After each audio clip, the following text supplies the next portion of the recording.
But when someone asks you, are you North Korean and South Korean after a comedy show, you just gotta be nice because you know they're ignorant. What's a North Korean stand-up comedian?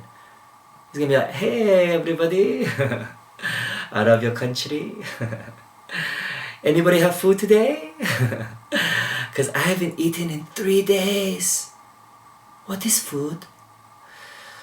Yes, don't you hate it when you escape your country and they capture you and they take you back and they torture you and your entire family?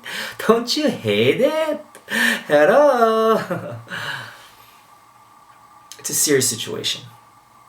That's why I wanted to get a tattoo that's going to raise awareness.